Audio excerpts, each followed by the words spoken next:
Good evening. Good evening, everyone. I'd like to call this meeting of the Hartford Board of Education to order. And would we have the roll call, please? Here. Here. Here. Here. Here. Thank you. Good evening. As chair of the Hartford Board of Education, I hereby call to order the September 18th, 2012 regular meeting of the board. I wish to extend a warm welcome to everyone present and to our television viewers. The board superintendent and I are pleased that you have joined us as we celebrate achievement, review information, and make policy decisions related to the effective operation of the Hartford Public Schools. This is a regular meeting, and all items that will be discussed or voted on this evening have been posted as required by law.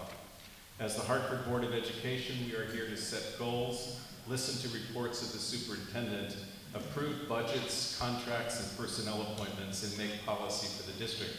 We are not here to make management decisions or solve the problems of individuals. Management is the responsibility of the superintendent. The monthly meetings of the board are open to the public. They are the time when the board conducts its business of governing the school system in a public arena. The regular meetings are not meetings with the public. Therefore, comments from the audience will be confined to the time designated for the public to address the board. Decorum and courtesy are important elements in effective public meetings. Please silence your cell phones or communication devices and refrain from talking while others are speaking. Since it is legally mandated that proceedings be accurately recorded, I may have to ask for order periodically should noise begin to interfere with our recording capabilities. I am pleased that you have taken this time to join us this evening. We are proud of our school system and thank you for your interest in Hartford Public Schools. So we'll begin with the dialogue session and the parent and student comment. And the first individual parent is Shantae Brown. I have a couple of concerns tonight. First being the confusion of there's a new HPAC or old HPAC. We're kind of at a sad place in Hartford with parents. As far as the HPAC that has been in effect last school year, there was an election meeting of some kind that we feel violated our bylaws. However, when there are disagreements or misunderstandings, usually the two parties come to the table. The superintendent has been gracious enough to try to bring the two groups to the table to figure out the misunderstanding. We are excited that there are another group of parents who are willing to continue this thing, because there's not one of us that are on the current team that want to continue in this capacity. We are asking the Hartford Public Schools to host us in an election like they've always had. We're asking to move forward because if we can't come to the table and talk together, we have to just move forward what we feel our bylaws mean. We're looking to have a school hosted. We're looking for maybe the parental engagement department to help us locate the leaders in the schools, because our access to the parent tracker has been revoked, so now we don't have access to the parent leaders that we did before. We're excited that there is a new group wanting to take it on, but in all due respect, if we have other parents coming to us saying, I don't feel that was a fair election, we have to stay true to our bylaws. If there's a misunderstanding about the bylaws, why the parents can't come to the table and talk, I am so confused about that and is disheartening, actually. That's what I have to say on that topic. Now I do have some things in regards to some parent concerns. Previously, when a student would have like a half day at like journalism, a half day at, say, one of the correct schools, we were providing transportation.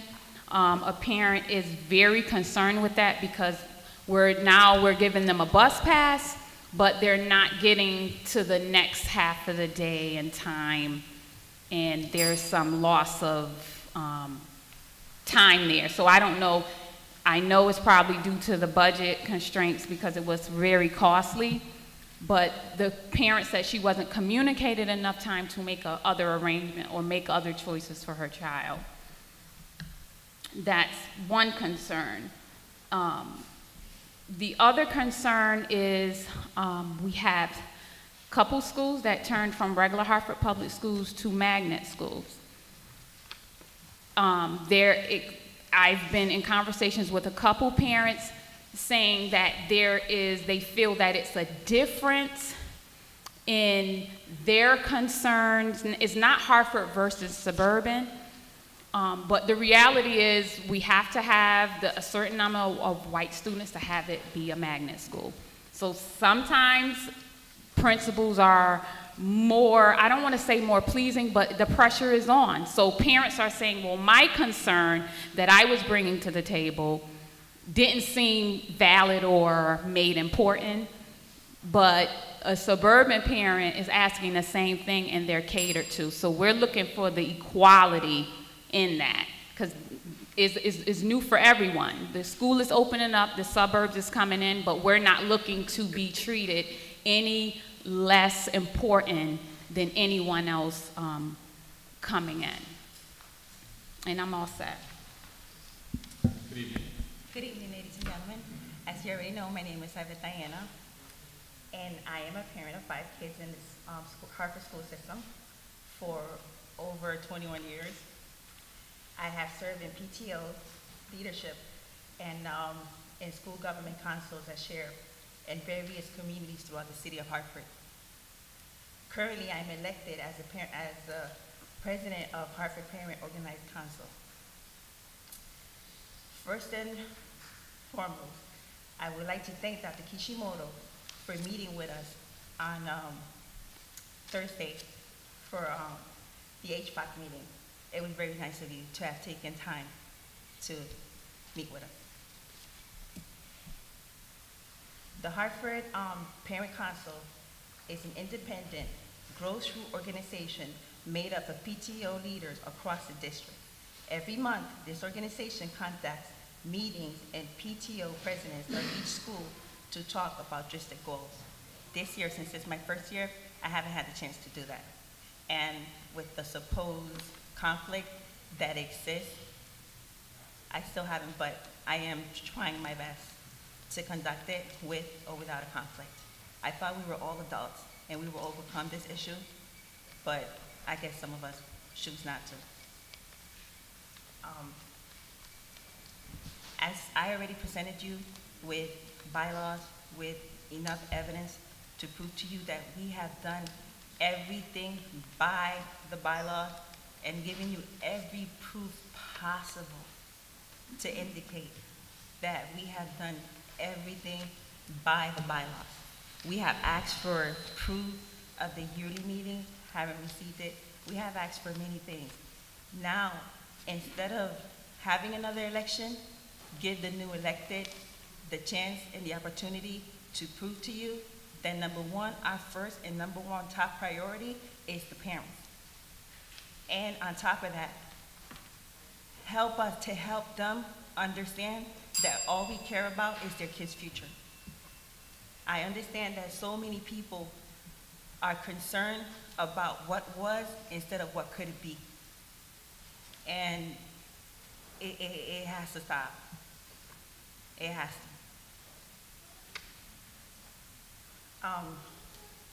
Currently, I am working in collaboration with various organizations without the community for them to present upcoming activities and events to help parents advocate for their children.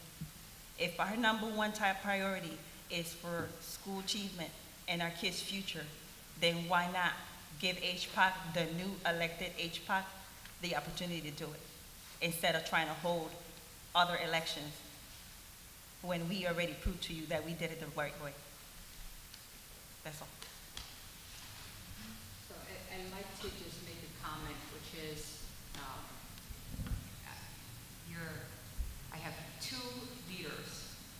been significant leaders in this district coming to talk to the board and talking to me about a situation that I appreciate each of you meeting with me, but the offer is still on the table for the two groups to come together and meet in one room.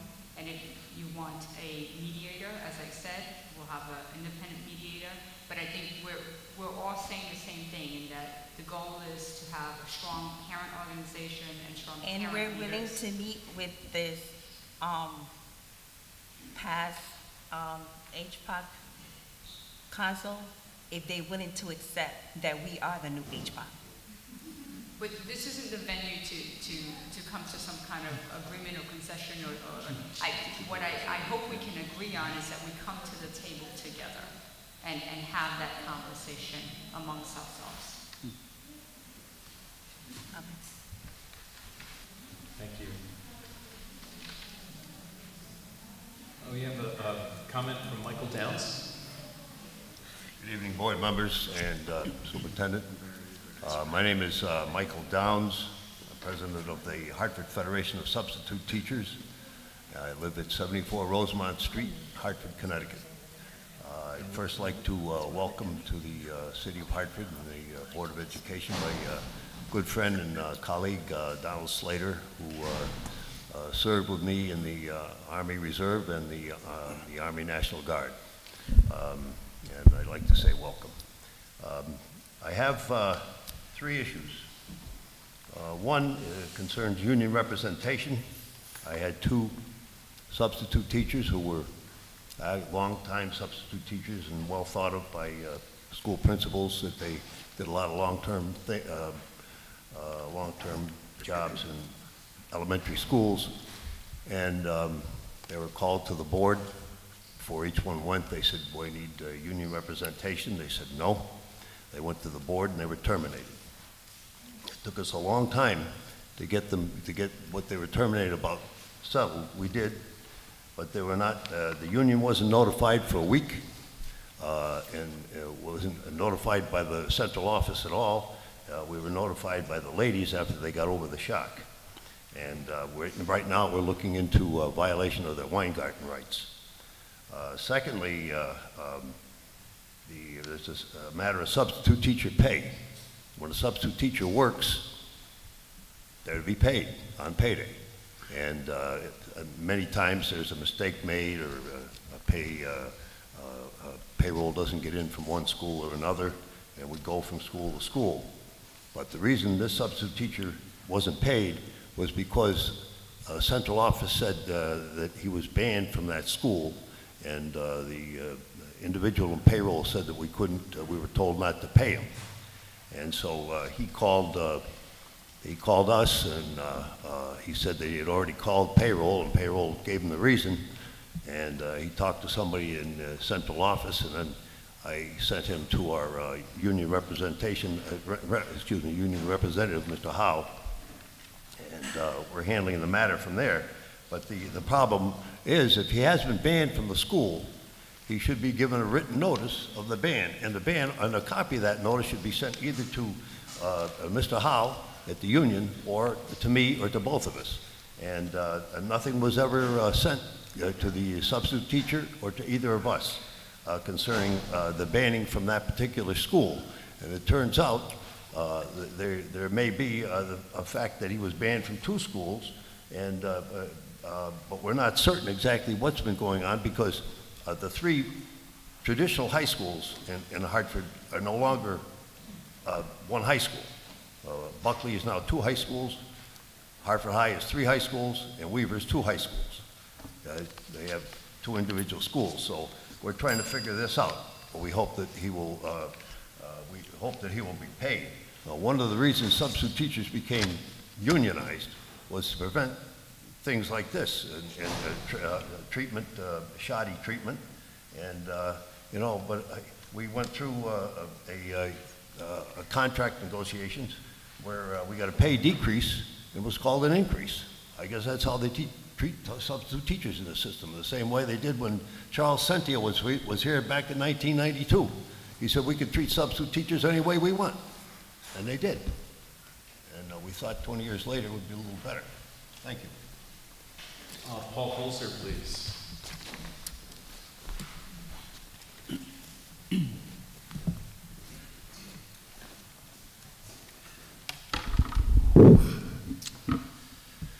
Good evening, Honorable Mayor, Honorable Board members, Superintendent Kishimoto. It's great to see everyone again. Just a couple quick announcements that I wanted to make tonight.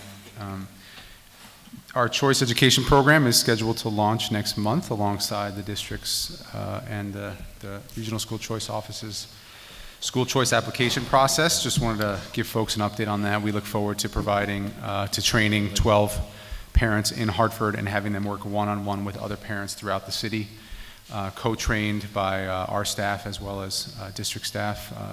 Enjoying a very good partnership in this program, and just want to let folks know that we look forward to another year of reaching 1,500 or so parents around choice.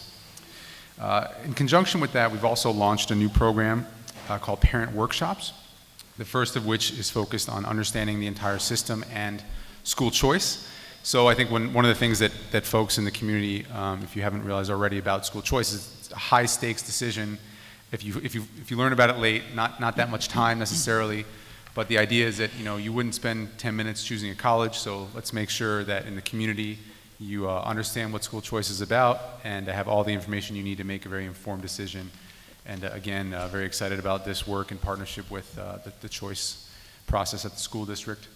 It started today at the pre-K level at Paraíso Infantil, and we'll continue at a number of pre-K centers and a couple schools leading up until the choice process starts. So very excited about that. In addition, wanted to let folks know that you are all invited to attend our 6th annual Community Spelling Bee. It's a great night for learning. A lot of folks are already involved on the honorary committee or in other facets, so thank you in advance for that.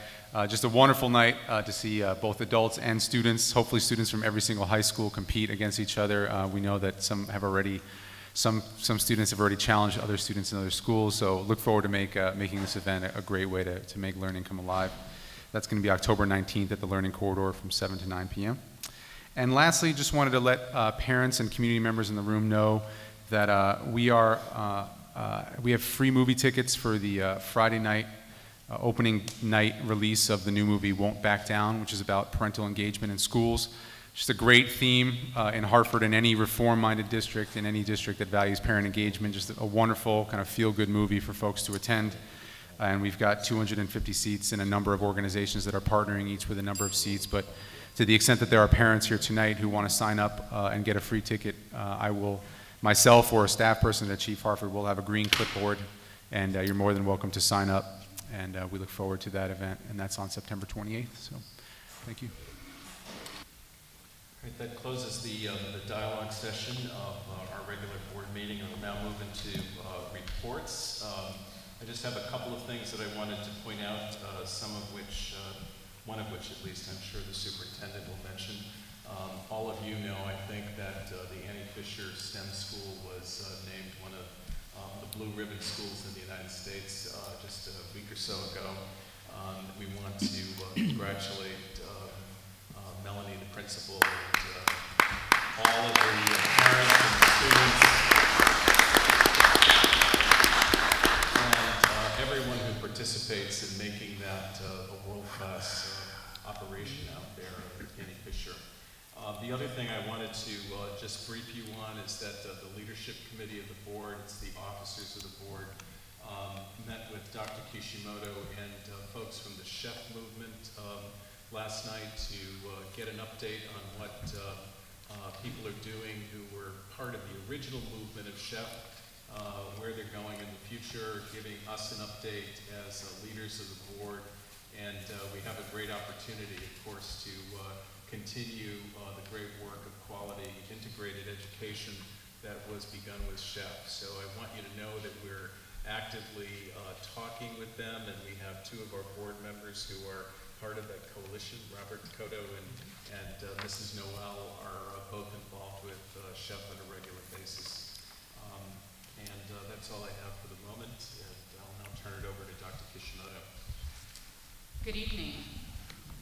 Thank you for coming out tonight for our board meeting. Matt already shared our excitement around the blue ribbon status of Annie Fisher School. We did not organize for them to be here, but I think in a future meeting it'd be great to have a student rep actually present this to the board. There's so much excitement from the students and parents in that community around the work that they've been able to accomplish here, and certainly from the faculty. The other piece of my presentation this evening is around the federal Race to the Top grant application that we have a very short timeline to turn around. The Race to the Top, I'm going to give a quick overview and also do just a one-page kind of PowerPoint for the audience that you have visually on your desk in front of you, on the table in front of you. The Race to the Top application is an application for a $20 to $30 million grant to go towards districts who are engaged in high-level, high-detail kind of reform-based work with an emphasis on personalization and really being student-centered and student-focused in the work. The application timeline, we submitted our intent to apply on August 30th, and from there we have been creating teams for each component of the application and have been conducting the initial research that we need to do around personalized learning and looking at other successful Race to the Top applicants at the state level from the last round of grant applications that were put out publicly. The next level of work really is around pulling the application together, presenting that to the board, and we need to complete this all by October 15th. So we're talking about a very, very tight timeline, and I sent to the board some details on the grant components. The grant is due to, and we intend on submitting on the 29th. The last date for applications on the 30th. There is a 10-day process where the grant application needs to be reviewed by both the mayor of the city and the Commissioner of Education, and there's a sign-off on that application. You have the details of the grant, but very quickly, there are 200 points to the grant. One is 40 points for vision, 45 points around our prior record of success and our preconditions for reform work that we already have set up and have to have set up, 40 points on how we're preparing students for college and career, 25 points around our local education agency's policy or board policy and our school district infrastructure, our continuous improvement plan process, our budget and sustainability approach, and then there is also some additional opportunities for funds. So overall, it's a $20 to $30 million grant application. We are very competitive for this grant. We did previously apply for an I-3 grant. While we were not successful in the I-3 grant, we received feedback that our application was very competitive. And so the structure is very similar in terms of the components of the Race to the Top grant.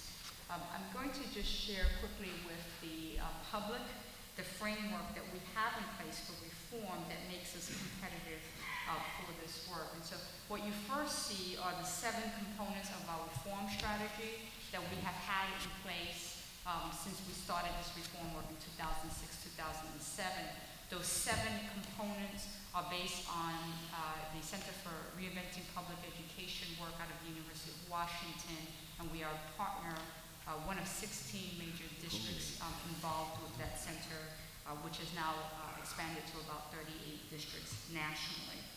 We have a set of district strategies that are part of our strategic operating plan.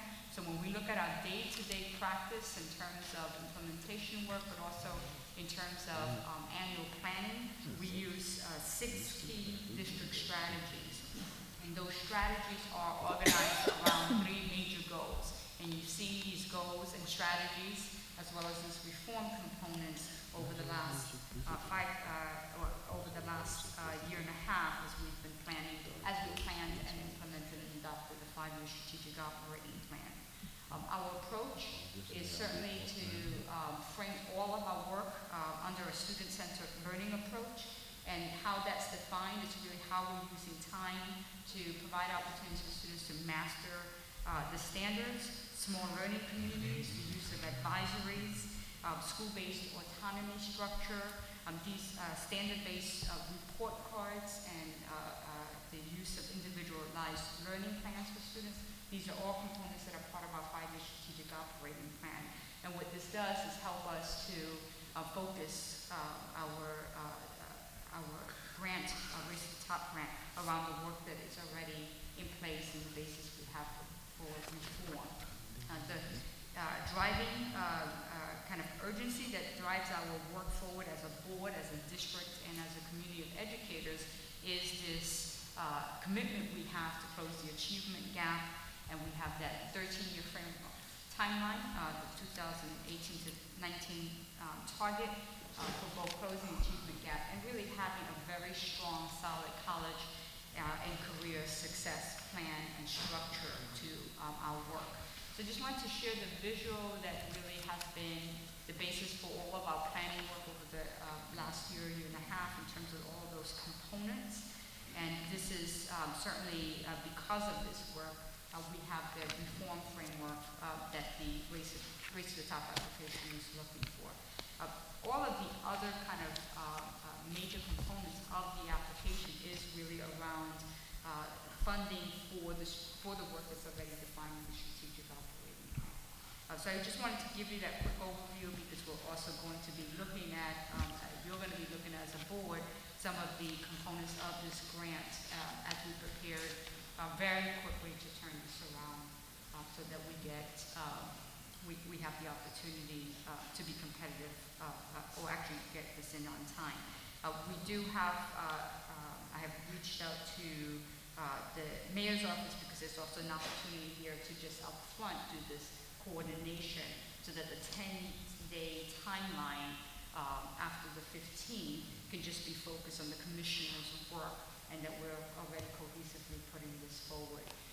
And it means a lot of work up front, obviously, in the next 2 to 3 weeks, which is a very, very tight timeline. But I wanted everyone to be aware in the public as well of what's happening at central office in terms of all of this planning work, which includes a whole host of teachers and administrators who are at the table with us to pull this together.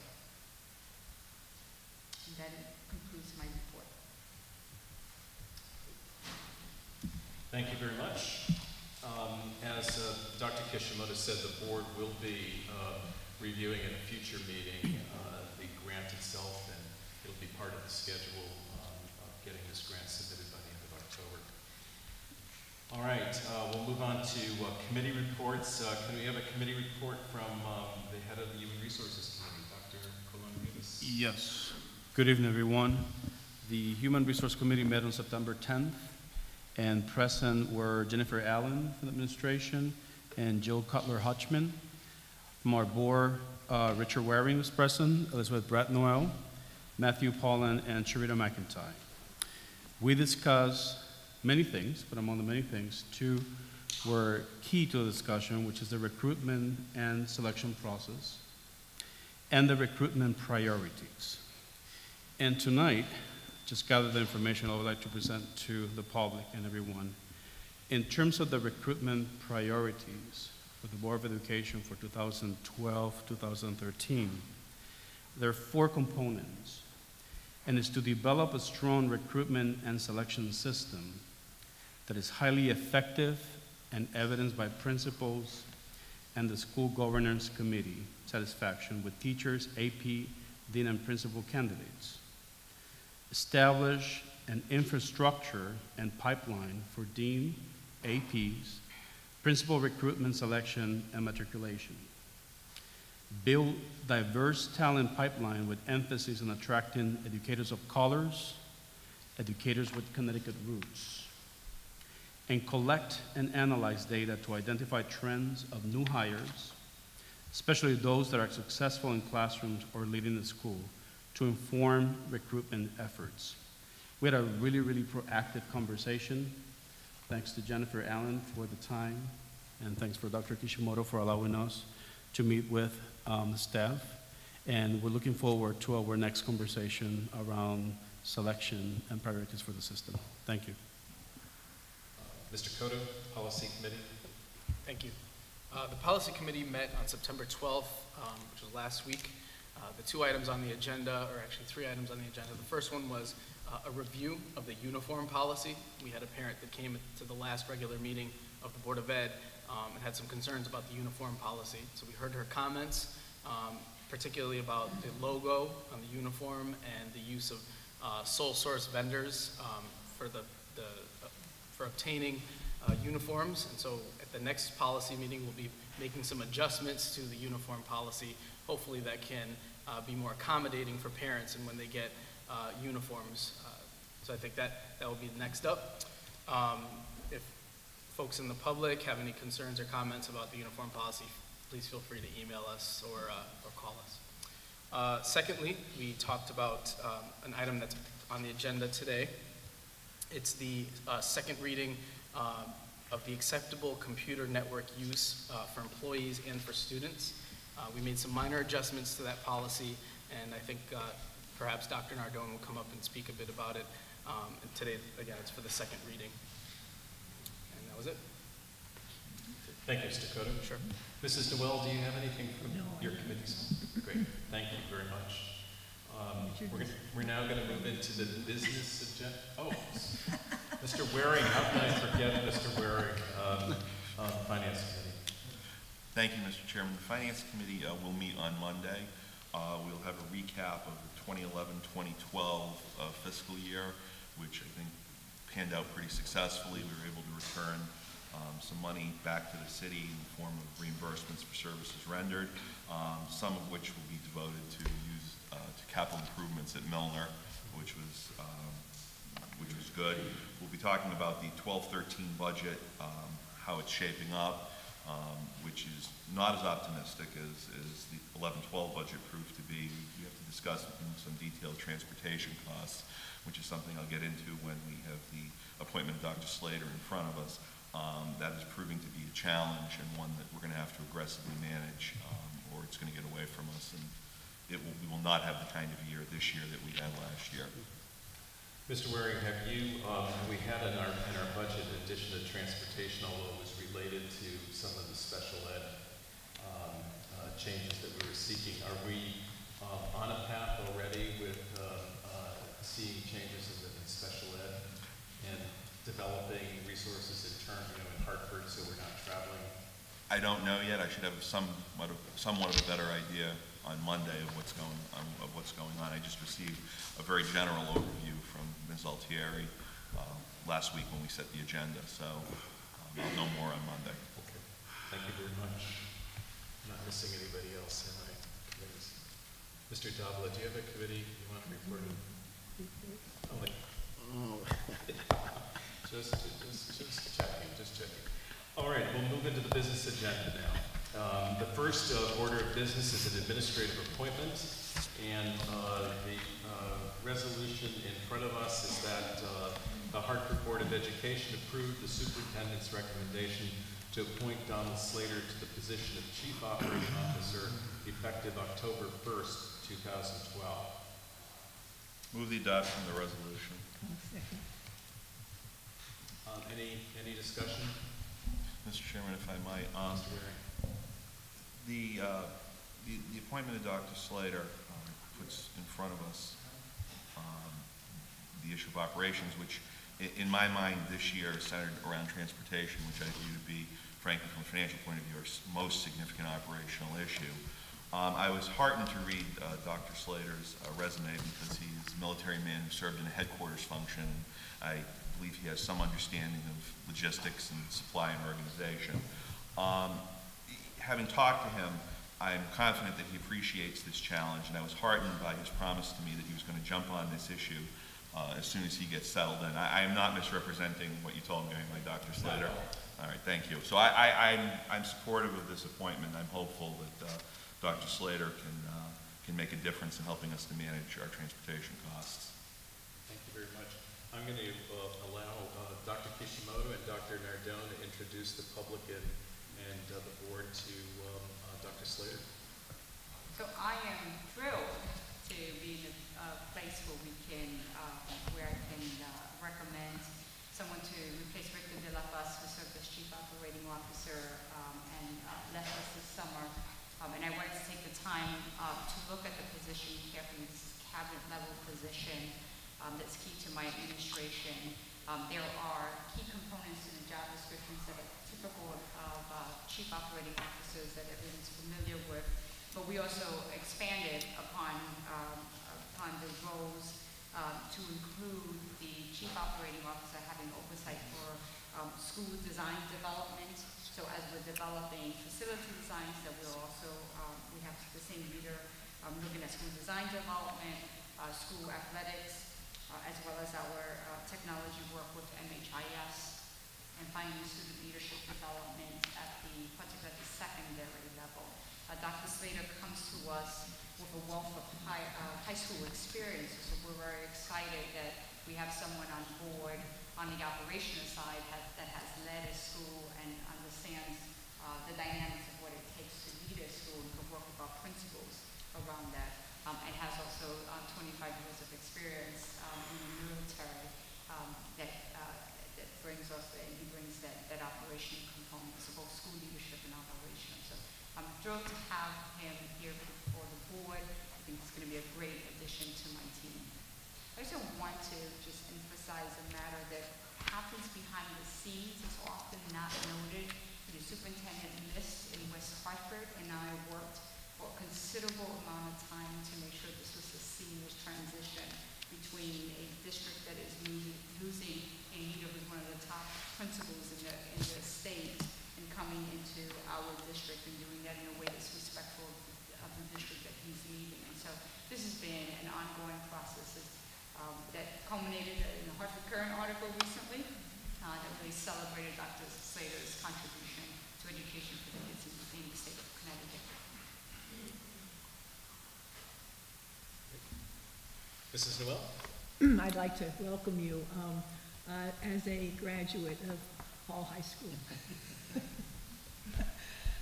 I won't tell you what year it was, but there was only one African American in my class. And it's been wonderful to see the transformation of West Hartford as well as Hartford in terms of diversity. And the one thing because of course I know a few people over there, that I have a feeling you may be missing your great contact with students, but I have a feeling that you're going to find ways to meet a lot of our students, and they're wonderful. I spent 25 years at Weaver High School, and so I know what wonderful students we have. So welcome to Hartford. Thank you for agreeing to serve with us. I appreciate it. Thank you for your service. Iraq? Yes. Iraq? Yeah. Wow. Wow. And your educational background and your experience is fantastic. I would say of the folks that have come up for a cabinet level position, you're probably one of the most highly qualified that have come up in the last year or two. So I really respect your accomplishments. However, I do have a concern, and it's not about you. And I think you could probably help me out in explaining this. You're a military man, right? Yes. Could you explain to the public, what does the term chain of command mean?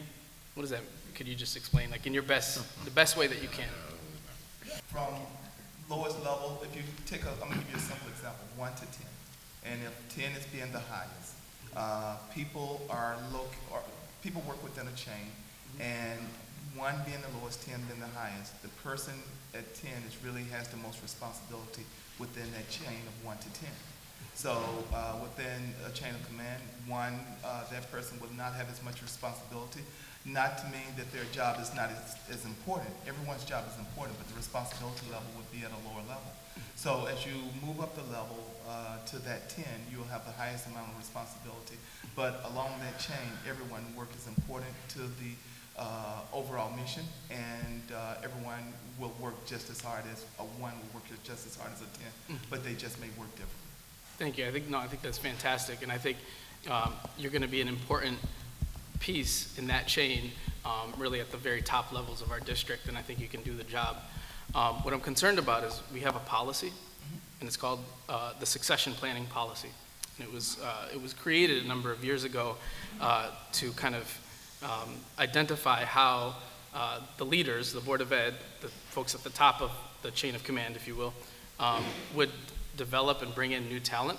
Right. And so while I'm very happy that you are coming up, being from principal to chief operating officer, part of our policy, and I'll read it to you, it says that the superintendent shall implement a plan for succession from among current employees for key district management positions to include but not limited to the positions of chief academic officer, chief operating officer, chief talent officer, and chief financial officer.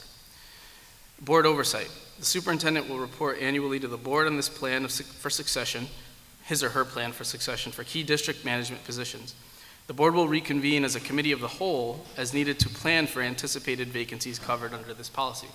So my concern is that this board never had an opportunity to convene as a committee of the whole to understand what would be our talent approach to finding you, a great person, into this position. So I'll be abstaining from this vote, but I'm very happy that you're here, and I think you can do the job, but I'm concerned that, to go back to the term, chain of command really hasn't been followed here in this instance. So, and I think you can respect that as a military man. So I just wanted to explain that for you. Thank you. No problem. Feels like somebody in the talent office has been finally listening to the concerns that this board has in terms of diversity. We do have diversity, but it looked like a diversity on one side of the fence only. So it's great to have you. I needed to see some color in that cabinet. Okay, the same as this board where you see lots of color. So I'm looking forward to that. You have a excellent resume. Shows clearly that not only are you an educator in the highest sense of the word, shows that you are an educational leader. Not many of those. And frankly speaking, I will echo the words of one of my colleagues who said that, I'll say that 90% of the cabinet level positions that this board has, you will be the right fit. Frankly, I think that this shoes is too small for you. Taking care of the issues of maintenance, buildings, it is important. But frankly, I think that this board should be already looking at having something where your true talents can be used to the max. Maybe you can train somebody for the rest. Having said that, people that I respect, that I know and respect, I know lots of people that I know and respect, like Michael Downs, have some great things to say about you. In my book, Mr. Downs' opinion is extremely valuable. That goes for him, that goes for me too. Welcome to Hartford. Thank you. All right, may we take a vote, please? All in favor of the appointment of Dr. Slater? Aye. Aye. Opposed? Abstention? One. Aye. Thank you. Welcome, Dr. Slater, Thank you. to Hartford Public School System. I want to emphasize, as my colleague Mr. Cotto did here, that the comments that are being made here tonight are not about you. We're delighted that you're here. The board has been concerned about how cabinet level positions are hired and how the board is involved in that. It's been a discussion we've all had for some time now, and we still haven't got that resolved. So I hope you didn't feel at all uncomfortable. Oh, not at all, and I here. can respect the We think comments. that you are going to be terrific for the school. And to echo Mr. Davala's comment, I hope that as the years go by, there's even greater opportunity for you to exercise your considerable talents and experience to help our school and to help move forward our goal towards quality education for all of our students. Absolutely. So thank you and congratulations. Thank you very much. Thank you.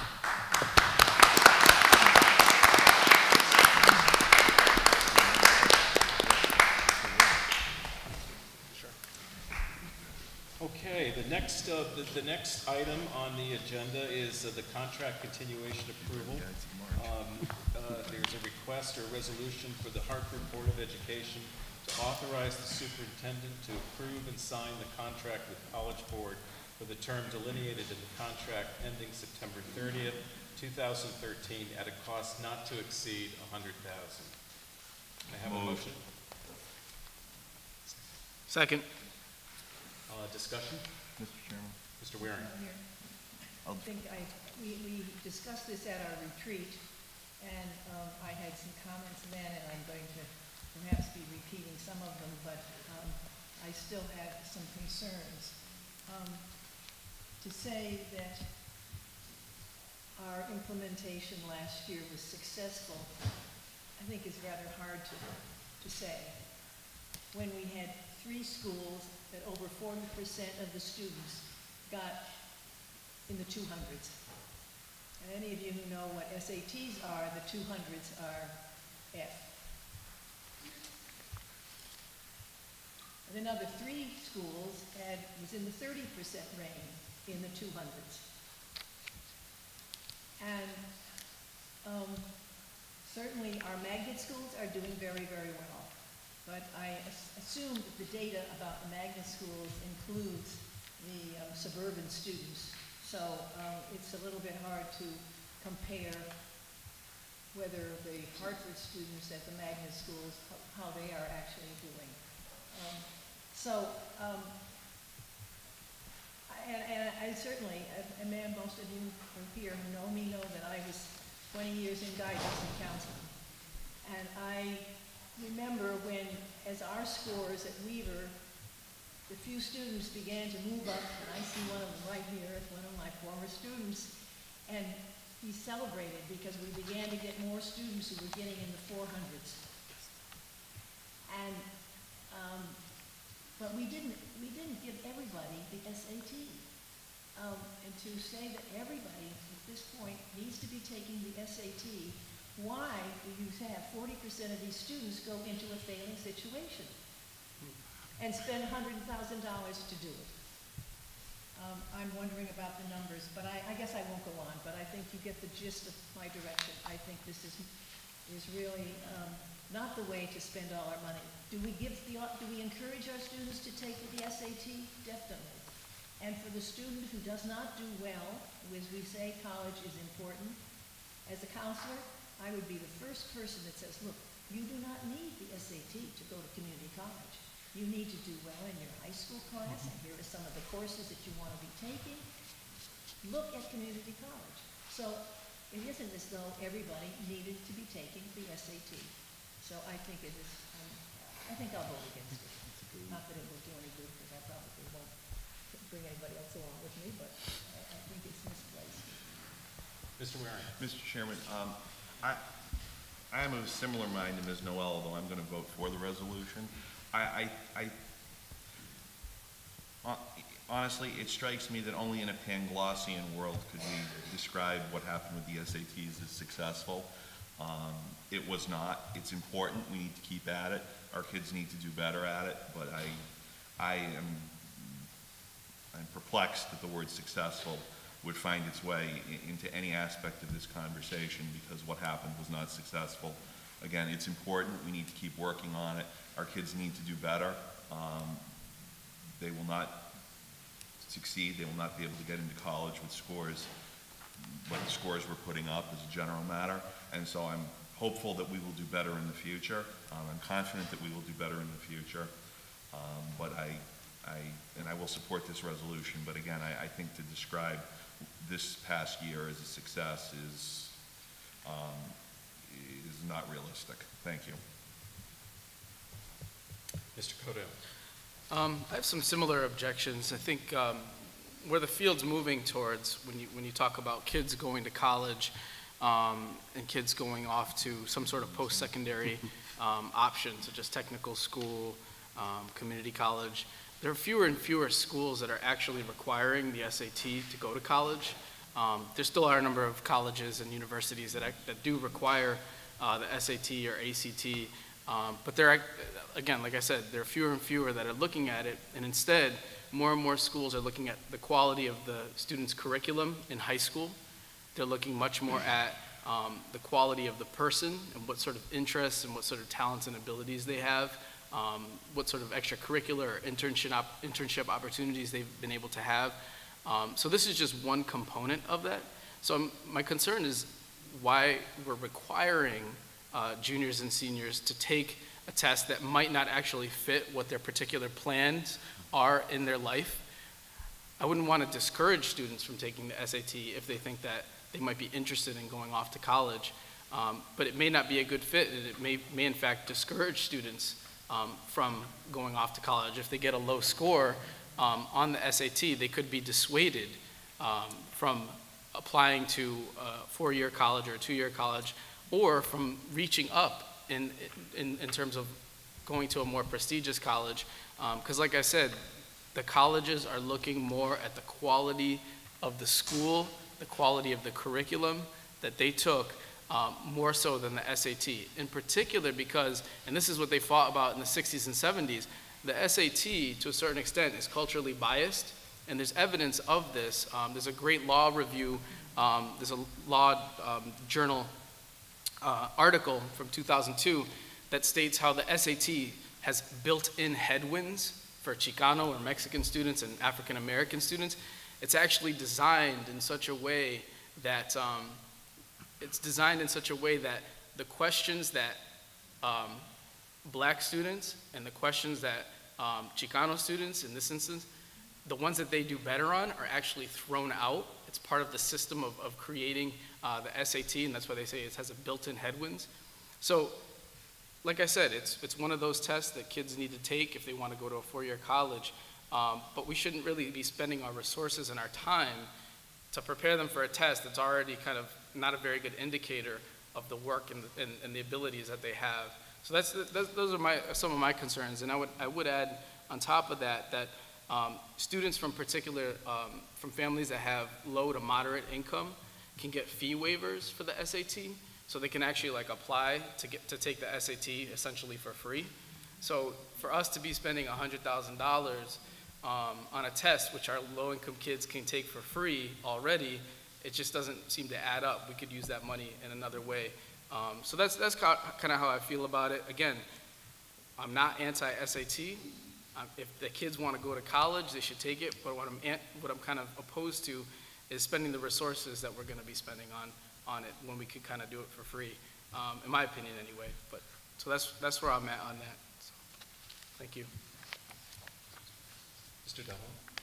Back some years ago, a decision was made by the previous board to raise the bar. We implemented a world-class curriculum, and this was supposed to, with the intervention teams in place and the monies that were invested into it, to give us a student body that could participate in the SATs, and that progress would be reflected in it. Unfortunately, that progress wasn't reported in it. On the contrary. So that didn't work as planned. Unfortunately, I'm not happy about it. Says here that staff member will be responsible for the preparation of the students and the administration of the exam. It costs a lot of money to train students to take SATs, or LSATs, or GSATs, you name them. It's Kaplan makes a lot of money doing that. So I welcome it, but I don't have anything against this program, but I do find it concerning that how is success evaluated? And if this is a continuation of contract, please provide the most recent evaluation. And we don't have the most recent evaluation. What we have is 4 lines that are giving us the amount of students that took the test. And I would appreciate if this board is provided with the most recent evaluation. We had those numbers at the retreat, but we should, it should come in the package. Obviously, these numbers scream out extremely loud. They're pointing the way to where is it that we need to work with, because frankly, I have to concur and agree with the words of my colleague, Mr. Richard Warrington. Absolutely right. And I hope and expect that next year, these numbers and the result of these tests are totally the opposite. And that is not the case. Then we will have to use the, the old managerial technique of accountability. Somebody has to respond for it. Thank you. Mrs. Doyle? The Betances Resource Center is actually going to be run by the Hartford school system as compared to the others today. The Betances has been run by the Hartford Public Schools, but we are actually, we have issued requests for qualifications to have similar organizations apply to run it so that we actually align it with the operations of the other 5 as a total wraparound. My memory is that this coming year, maybe in this year because it started already, that we have the K through 3, but aren't the 4th, 5th, and 6th grades still at the Betances building? We already have a 4th grade at the Betances. Because remember, we had converted the school to pre-K3, so we rolled up the 3rd grade into 4th grade to begin the STEM roll-up.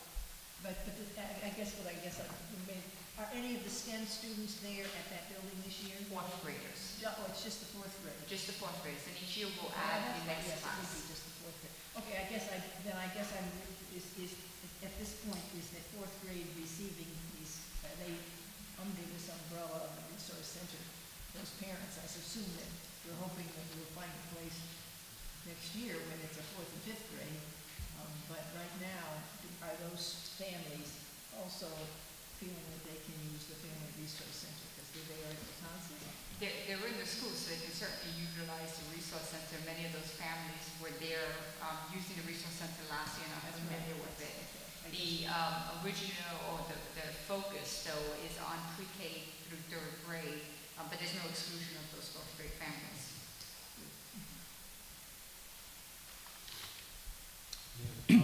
Yes, just a comment.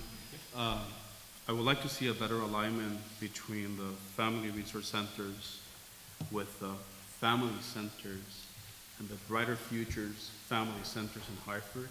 And now having this opportunity, which is a great opportunity, I would like to see that correlation between what is your expectation for all of them in terms of indicators, what are they measuring, how are they measuring, and how are they impacting families, how are they impacting children, and then how are the other family centers and the Brighter Future family centers in Hartford actually helping this equation.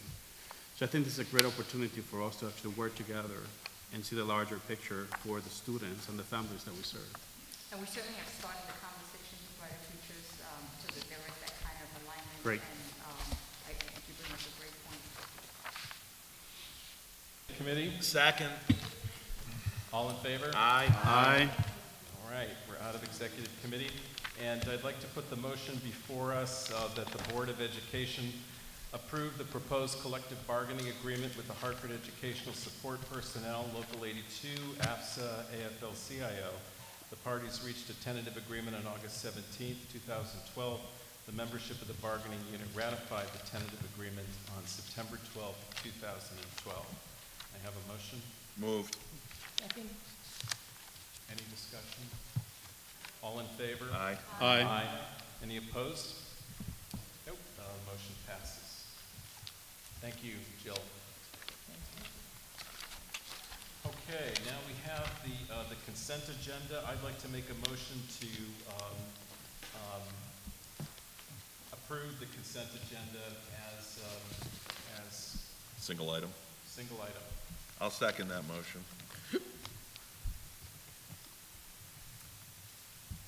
All in favor? Oh, excuse me. Second I'm sorry. discussion.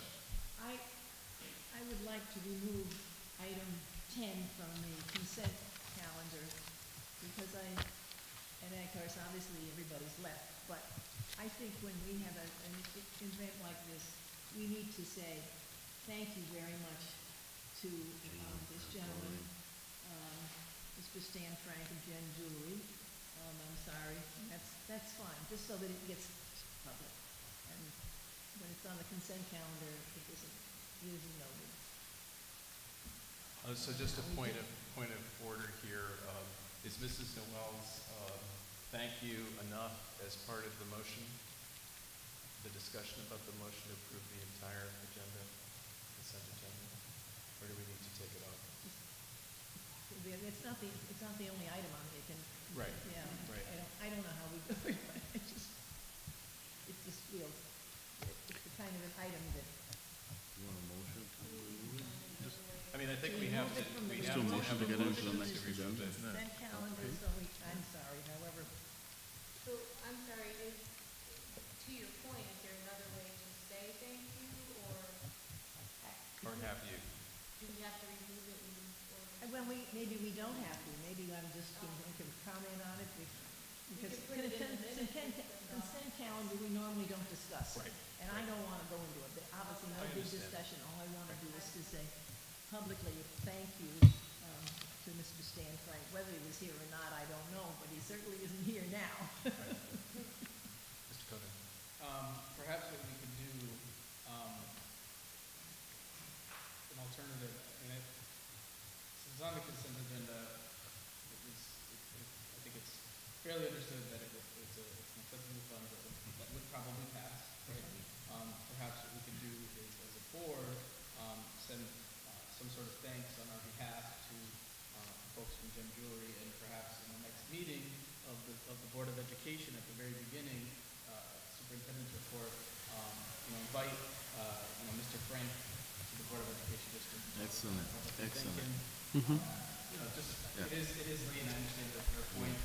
Absolutely. Great idea. Vivian, you'll make note in the minutes about thanking Gem Jewelry, and that we will send something to them and invite them perhaps to the next meeting. Okay, thank you. Is that all right, Mrs. Noel? Do you think that works? That works. Question for Mrs. Noel. Would you like to add a hugs and kisses to that, or just X's and O's, right? All right, so let's vote on the motion. All in favor? Aye. Aye. Opposed? The motion passes, and I'd like to move for adjournment. No, now you have to vote. Did we vote? No, you voted to take them up as one item. Now you have to vote on the item. on the item? We voted to take it off. We did that, right? Okay. No, to take it up. To take it up. Take it up together. Right, your motion was to treat it as one item. To pass it all as one. Yes. Right. I'm making a motion to pass the consent agenda as outlined. Second. Second. All in favor? Aye. Aye. Opposed? And it passes. And I'd like to- Move to adjourn. So moved. All right. Thank you. It only works if there's 3 or more items on the consent agenda, because otherwise you gotta take 2 votes anyway. You gotta take 1 vote to treat it as one item. Right.